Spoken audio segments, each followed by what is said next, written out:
참여한 교우들에게도 큰 은혜의 시간 되신 줄 믿습니다. 오늘 이 시간 우리에게 주신 하나님의 말씀입니다. 하나님의 말씀은 구약 성경 요나서입니다. 2장 1절부터 9절까지의 말씀, 구약 1288면쯤에 있습니다. 요나서 2장 1절부터 9절까지의 말씀입니다. 그리고 우리 함께 성경 말씀 이렇게 오늘 시간에는 교독을 하실 텐데 마지막 절은 같이 읽으려고 합니다. 그런데 잠시만 요 앞에 죄송하지만 그 앞에 두 군데 오늘 크게 춥지가 않기 때문에 히터를 좀 꺼주시면 감사하겠습니다. 설교하다가 혹시 좋을까봐. 예. 자, 우리 함께 교독하실 텐데 마지막 절은 같이 읽도하겠습니다. 요나가 물고기 뱃속에서 그의 하나님 여호와께 기도하여 이르되 내가 받는 고난으로 말미암아 여호와께 불러아뢰었더니 주께서 내게 대답하셨고 내가 스올의 뱃속에서 부르짖었더니 주께서 내 음성을 들으셨나이다. 주께서 나를 깊음 속 바다 가운데에 던지셨으므로 큰 물이 나를 둘렀고 주의 파도와 큰 물결이 다 내 위에 넘쳤나이다. 내가 말하기를 내가 주의 목전에서 쫓겨났을지라도 다시 주의 성전을 바라보겠다 하였나이다. 물이 나를 영혼까지 둘러싸우며 기품이 나를 에워싸고 바다풀이 내 머리를 감쌌나이다. 내가 산의 뿌리까지 내려갔사오며 땅이 그 빗장으로 나를 오래도록 막았사오나 나의 하나님 여호와여 주께서 내 생명을 구원히 건지셨나이다. 내 영혼이 내 속에서 피곤할 때에 내가 여호와를 생각하였더니 내 기도가 주께 이르렀사오며 주의 성전에 미쳤나이다. 거짓되고 헛된 것을 숭상하는 모든 자는 자기에게 베푸는 은혜를 버렸사오니 함께 읽겠습니다. 나는 감사하는 목소리로 주께 제사를 드리며 나의 소원을 주께 갚겠나이다. 구원은 여호와께 속하였나이다 하니라. 아멘. 오늘 이 시간에는 구원하시는 하나님 앞에서라는 제목으로 잠시 하나님의 말씀을 나누도록 하겠습니다. 우리는 믿음 안에 산다고 이렇게 고백하면서도 때로는 부르심과 사명에 대해서 순종하지 못할 때가 있습니다. 즉 하나님께서 내게 주신 생각과 마음이 있지만 이 가끔씩 나의 계획과 방향이 사뭇 다르거나 충돌할 때 우리는 갈등을 하거나 흔들리게 됩니다. 그러면서 이게 하나님이 내게 주신 뜻이 맞는가 라면서 의심을 하거나 또 확신하지 못하는 경우도 있죠. 하지만 하나님의 말씀과 내 생각이 충돌할 때는 항상 우리는 우리의 생각을 내려놓아야 하는데 우리는 그렇게 하지 못할 때가 많다라는 사실입니다. 그리고 항상 자기 생각을 합리화시키거나 또한 정당화시키기도 합니다. 즉 하나님의 말씀을 우리 삶의 기준으로 이렇게 삼아야 함에도 불구하고 때때로 우리는 우리의 어떤 경험과 이성이 앞서게 되고 하나님의 말씀에 순종하기보다는 오히려 다른 대안을 찾으려고 노력하기도 합니다. 그러니까 보이는 현실과 보이지 않는 그 신앙 앞에서 충돌할 때 우리는 항상 보이는 현실을 선택할 때가 많다라는 사실입니다. 이것이 바로 또 우리의 고민이죠. 예수님을 잘 믿는 것 같다가도 한 번씩 우리의 그 마음 속에는 이 청개구리 기질이 가끔씩 불쑥불쑥 일어나지 않습니까? 그러면서 연약한 믿음 가운데 스스로 실망하기도 하죠. 마찬가지로 오늘 본문에 등장하는 요나 선지자 역시 이런 연약한 믿음을 보여주었습니다. 그러나 좀 더 정확하게 표현하자면 이 요나 선지자는 구약 시대에 그 어떤 선지자들보다도 좀 독특한 개성을 보여주는 인물이기도 합니다. 왜냐하면 하나님의 명령의 말씀에 이렇게 불순종하고 자기 마음대로 행동하고 거기서 멈추지 않고 하나님의 뜻과 자기의 뜻이 맞지 않을 때, 즉 자신의 관점과 생각이 하나님의 뜻과 충돌할 때에 갈등하고 흔들리는 것을 넘어서 이 자신의 어떤 생각과 관점을 쉽게 포기하지 않았다라는 것입니다. 이러한 사실은 오늘 본문에서는 읽지 않았지만 뒤에 요나서 3장 10절부터 4장 3절까지의 말씀에 주목하시면 이러한 요나의 입장을 잘 발견할 수가 있습니다. 하나님이 그들이 행한 것, 곧 그 악한 길에서 돌이켜 떠난 것을 보시고 하나님의 뜻을 돌이키사 그들에게 내리라고 말씀하신 재앙을 내리지 아니하시니라. 요나가 매우 싫어하고 성내며 여호와께 기도하여 이르되 여호와여 내가 고국에 있을 때에 이러하겠다고 말씀하지 아니하였나이까. 그러므로 내가 빨리 다시스로 도망하였사오니 주께서는 은혜로우시며 자비로우시며 노하기를 더디하시며 이 내가 크시사 뜻을 돌이켜 재앙을 내리지 아니하시는 하나님이신 줄을 내가 알았습니다. 여호와의 원하건대 이제 내 생명을 거두어 가소서. 사는 것보다 죽는 것이 내게 나음이다 하니. 요나는 계속해서 이 하나님과 이 갈등하는 이 모습을 보여줍니다. 왜냐하면 원래 하나님의 계획은 니느웨 성을 심판하시는 것이었는데 니느웨가 뜻밖의 회개하는 바람에 하나님께서 심판을 유보하지 않으십니까? 그러니 요나가 하나님의 판단에 이의를 제기한 것입니다. 그리고 조금 전 읽으신 말씀처럼 요나는 싫어했고 또 성을 냈습니다. 그리고 차라리 자신의 생명을 거두어 달라고 이 불만을 표출하였습니다. 그러나 요나가 하나님 앞에서 할 말이 없는 것은 이 요나는 이미 앞에 1장에서 니느웨 성을 향한 이 하나님의 명령의 말씀 가운데 회개의 복음을 전하라고 말씀을 주셨지만 거부하고 도망을 쳤기 때문입니다. 이 역시 1장 1절부터 3절까지의 말씀에서 잘 설명하고 있습니다. 여호와의 말씀이 아미떼의 아들 요나에게 임하니라. 이르시되 너는 일어나 저 큰 성읍 니느웨로 가서 그것을 향하여 외치라. 그 악독이 내 앞에 상달되었음이니라 하시니라. 그러나 요나가 여호와의 얼굴을 피하려고 일어나 다시스로 도망하려 하여 욥바로 내려갔더니 마침 다시스로 가는 배를 만난지라. 여호와의 얼굴을 피하여 그들과 함께 다시스로 가려고 뱃삭을 주고 배에 올랐더라.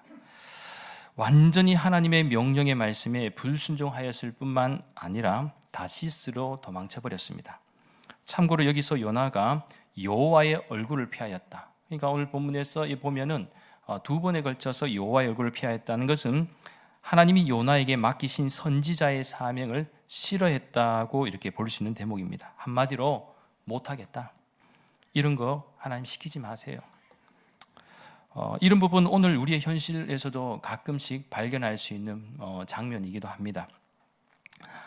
예전에 제가 이 전도대를 맡아서 사역을 할 때 어떤 집사님이 얼마나 이 전도에 대해서 부담이 되었었는지 와서는 목사님, 제가 다른 것은 다 열심히 하겠습니다.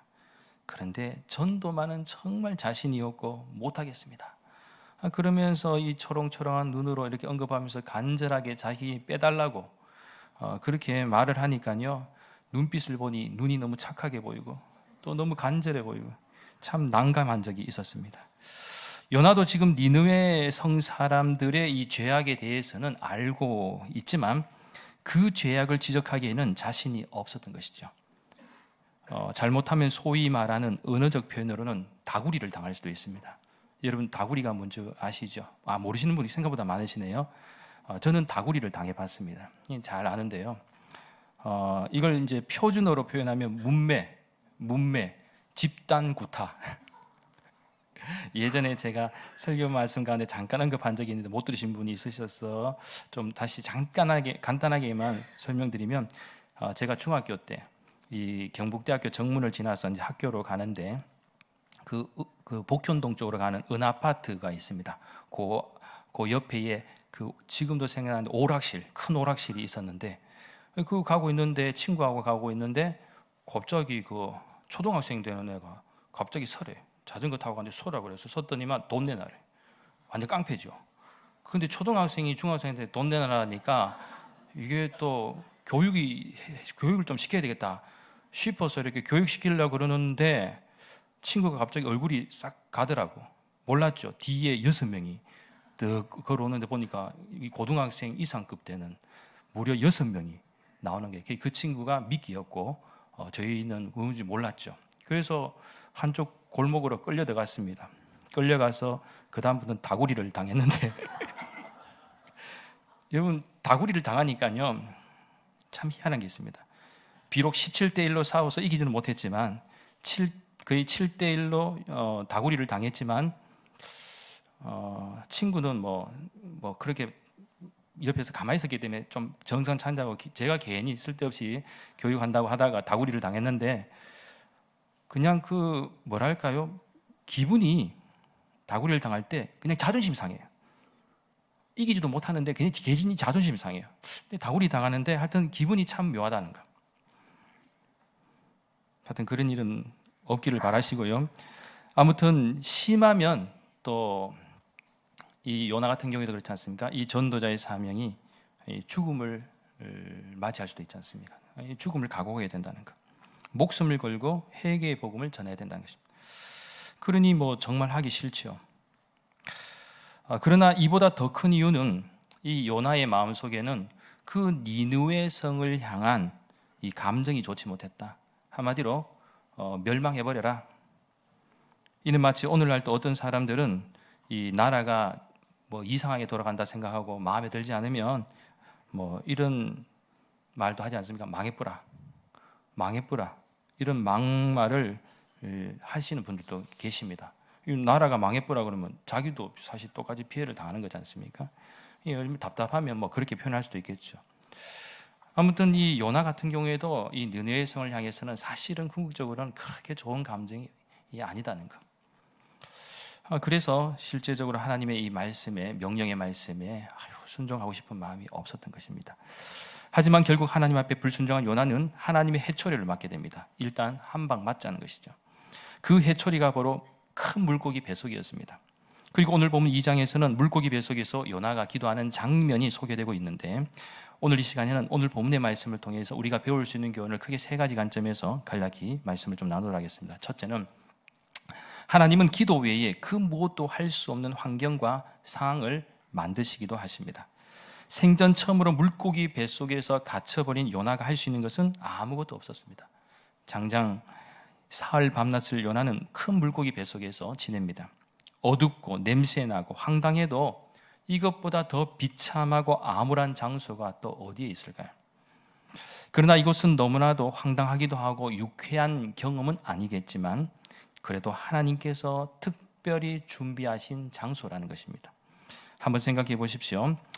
예를 들어 저는 냄새에 굉장히 조금 민감한 편입니다. 민감해서 조금만 비린 냄새가 나면 음식을 먹으려 할 때 이 목구멍에서부터 막 강렬한 신호가 오고 코에서부터 완전 뭐 난리가 납니다. 그러다 보면 이거 정말 먹어야 된다 하면은 뭐 어쩔 수 없이 숨을 안 쉬고 먹는 경우도 있습니다만은 하여튼 거부감을 일으키더라고요.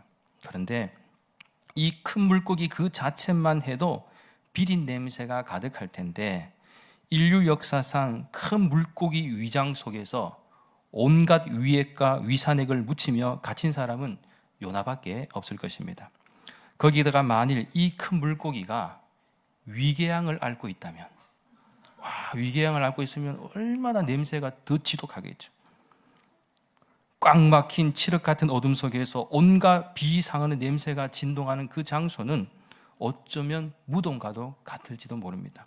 뿐만 아니라 죽음보다 더 고통스러운 장소가 될 수도 있죠. 그렇다면 이제 어떻게 해야 한다는 것입니까? 만일 영화 속의 한 장면이라면 물고기 위장을 살살살살 간지럽혀 갖고 뭐 그렇게 한다든지 아니면 주먹으로 막 때린다든지, 살아있으니까 막 때린다든지, 혹시 내 몸에 날카로운 도구가 있었다면 꺼내서 찌르고 막 끌고 뭐 그저 스크래치를 내어서 물고기가 토해내게 하는 그런 방법도 한번 생각해 볼 수 있을 것 같은데, 생각해 보니 현재 전 세계에서 가장 큰 동물이 뭐냐면 대왕고래입니다. 대왕고래. 이 대왕고래를 다른 이름으로는 흰수염 고래라고 하는데, 이 크기가 얼마 정도냐면은 제일 작은 게 보통 25m, 큰 거는 30m 넘어서 33m까지 큰다고 합니다. 그리고 무게가 130톤에서 190톤까지 나간다는데, 포토 1톤짜리 트럭을 130대, 190대 이렇게 하니까 무게가 확 느껴지죠. 이 정도 무게입니다. 그러니 요나가 들어가 있는 이 큰 물고기가 만일 대왕고래 정도의 크기다라고 하면 아무리 힘쓰고 애써도 효과가 없을지도 모릅니다. 그렇다면 어떻게 해야 될까요? 결국 요나가 할 수 있는 일은 오직 한 가지밖에 없습니다. 그것은 바로 기도였습니다. 아무것도 할 수 없는 현실 속에서 결국 요나가 하나님께 두 손을 든 것이죠. 그리고 하나님의 음성을 듣기 시작합니다.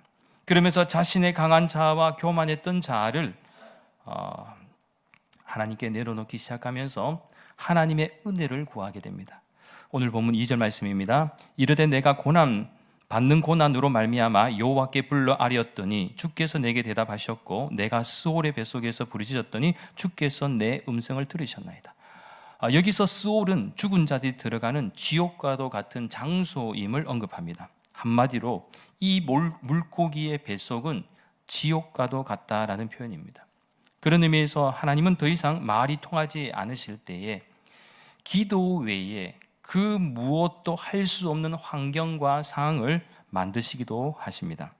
그러나 이러한 환경과 상황이 절망과 불행의 끝자락이 아닌 것이 우리가 모든 것을 다 내려놓고 기도할 수밖에 없다라는 그 현실은 오히려 우리가 회복할 수 있는 기회가 된다는 것, 그리고 출발점이 된다는 것, 또 하나님의 은혜를 받을 수 있는 그런 출발점이 된다라는 사실입니다. 그렇게 혹시라도 현재 나의 현실이 큰 물고기 뱃속에 있는 요나와 같은 모습이라고 할지라도 두려워하거나 실망하지 마십시오. 하나님은 우리를 반드시 기도하게 하시고 회복의 은혜를 베풀어 주실 줄 믿습니다. 둘째는 하나님은 기도하는 사람에게 기회를 주십니다. 여기서 말하는 이 기회는 새로운 사명으로, 하나님이 주시는 새로운 사명으로도 우리가 이해할 수 있고요, 또 문제 해결과 응답의 역사로도 이해할 수가 있습니다. 요나는 세상의 수많은 경험 가운데 절대로 평범하지 않는 경험을 하였습니다. 요나가 고백한 것처럼 스올의 뱃속과 같이 절망적이고도 고통스러운 환경과 상황에 처했습니다. 그러나 요나는 하나님께 간절히 기도함으로써 서서히 자신의 모습을 돌아보기 시작하였고, 또한 하나님이 자신에게 어떤 분이신지를 깨닫게 됩니다. 6절 말씀입니다. 내가 산의 뿌리까지 내려갔사오며 땅이 그 빗장으로 나를 오랫도록 막았사오나 나의 하나님 여호와여 주께서 내 생명을 구덩이에서 건지셨나이다. 참고로 요나가 산의 뿌리까지 내려갔다라는 표현은 해저 산맥을 지칭하는 것인데, 즉 바다의 가장 밑바닥, 더 이상 깊이 내려갈 수 없는 곳까지 요나가 내려갔다라는 것을 나타내는 표현입니다. 예를 들어 현재 지구상에서 가장 깊은 바닷속은 마리아나 해구입니다. 그 깊이가 대략 1만 1,000m 정도가 되는데 약 11km 깊이죠. 더 이상 내려갈 곳이 없습니다. 그래서 2011년도에 영국 BBC에서 방송한 내용 가운데 덴마크와 일본, 또 영국, 독일 과학자들로 이루어진 국제 탐사단이 수심 10.9km, 그러니까 거의 밑바닥까지 다 내려간 것이죠. 거기에 심해의 어떤 엄청난 고압을 견딜 수 있는 이 잠수정을 이용해서 이 해구 바닥까지 탐사하고 그 현장에 실험한 결과를 보고한 적이 있습니다. 그렇다면 이 최고 깊은 바닷속 거의 밑바닥, 그 밑바닥에는 여러분 뭐가 있었을까요? 우리가 상상하는 막 거대한 막 공룡과로 같은 막 괴물 그런 것이 있었을까요? 아니면 유령이 있었을까요? 아니었습니다. 뭐가 있었느냐? 바로 인간이 만든 쓰레기였습니다. 지금도 바닷속 깊은 곳에는 인간이 만들고 쓰다 버린 쓰레기가 계속해서 쌓여 있다는 것입니다. 좀 안타깝죠. 이 부분도 우리가 좀 환경적으로 생각을 해봐야 되는데, 아무튼 요나는요 이렇게 더 이상 내려갈 곳이 없습니다. 하지만 영혼의 깊은 어둠 속에 갇혀있는 요나라고 할지라도 하나님은 기도하는 인생에게 반드시 기회를 주십니다. 비참한 자리, 절망적인 자리, 더 이상 그 어떤 소망도 없는 자리에서 하나님은 요나의 기도를 듣고 계신 것이죠. 황해도 봉산에 김기봉이라는 여집사님이 있었습니다. 이건 실제로 있었던 일인데요. 6.25 전쟁 때 인민군들에게 잡혀서 예수를 믿겠다, 예수님을 믿겠다고 해서 이 방공호에 가두었습니다. 그런데 이 방공호 안에는 물이 있어서 무릎까지 물이 차고 있었고, 높이는 이 집사님께서 이렇게 키보다 낮기 때문에 숙여야 되는, 그래서 일어설 수 없는 그런 정말 불편한 그런 상황이었습니다. 그래서 하루 종일 허리도 못 편 채 시간을 보냈는데, 저녁 때가 되자 방공호에서 이제 나오러 가더니 인민군이 이렇게 묻습니다. 기분이 어땠느냐? 당연히 나쁘죠. 기분이 나쁘죠, 그죠? 인간적으로 볼 땐 정말 나쁘죠, 힘들고. 그러자 근데 이 김 지사님은 이렇게 대답했다고 합니다. 세상에 방공호의 하루 생활도 이렇게 고통스러운데 지옥 생활이야말로 얼마나 고통스럽겠냐를 느꼈어. 그러니 앞으로 예수를 더 잘 믿고 천국에 가야겠어. 인민군들이 신앙을 포기하라고 방공호에 보냈는데 오히려 더 좋아진 믿음으로 방공호를 나왔던 것입니다.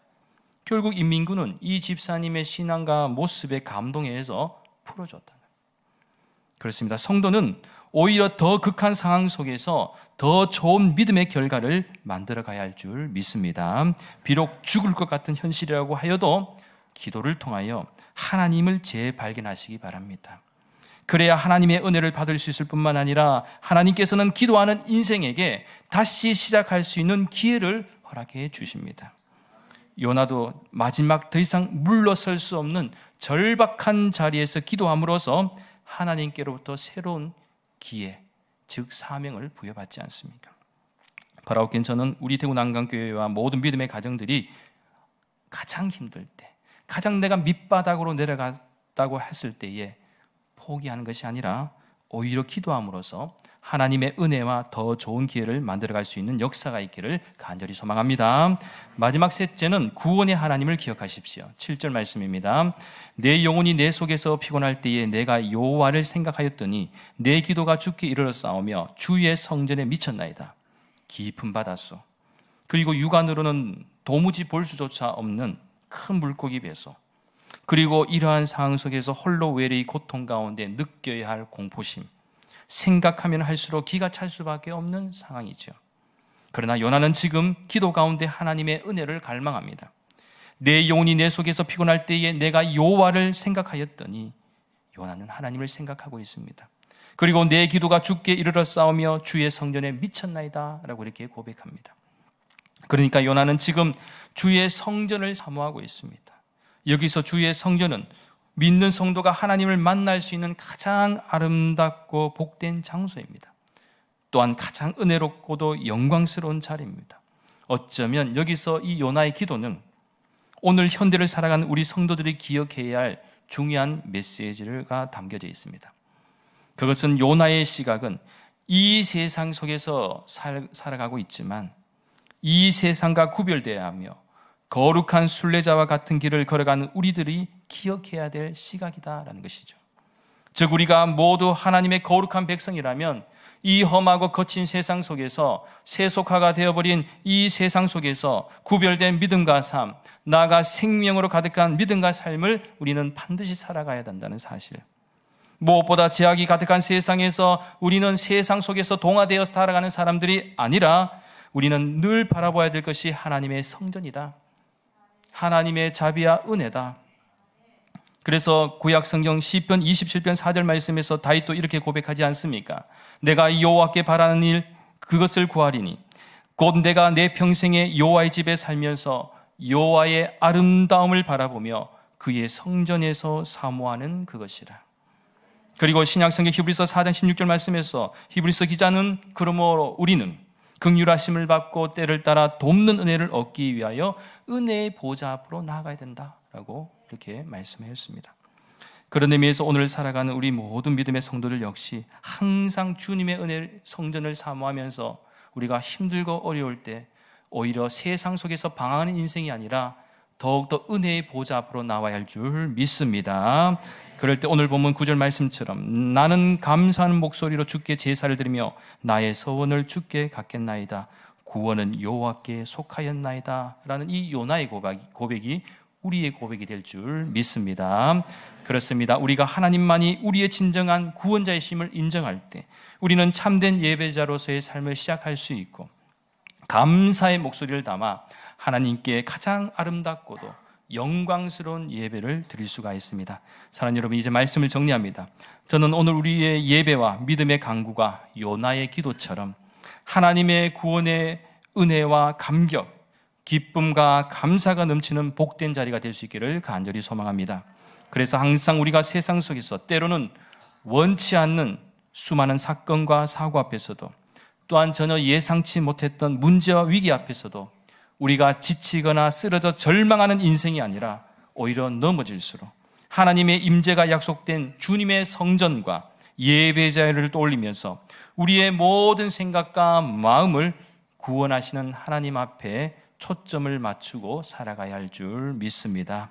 그래서 오늘 주신 말씀처럼 하나님은 기도 외에 그 무엇도 할 수 없는 환경과 상황을 때로는 만드시기도 하신다는 것, 또한 하나님은 기도하는 사람에게 반드시 기회를 주시고 사명을 다시 주신다는 것, 나아가 우리가 구원의 하나님을 기억함으로써 항상 새롭게 시작할 수 있는 은혜와 축복이 여러분에게 있기를 예수님의 이름으로 간절히 축원합니다. 기도드리겠습니다.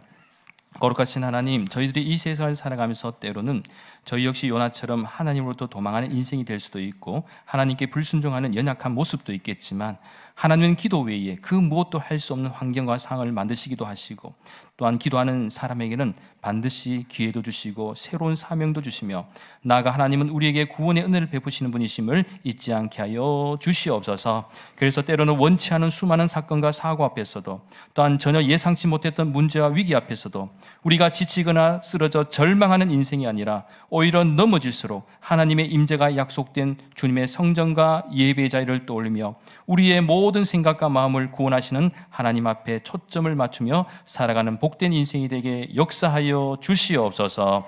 감사드리며 모든 말씀 거룩하신 예수님의 이름으로 간절히 기도하옵나이다. 아멘.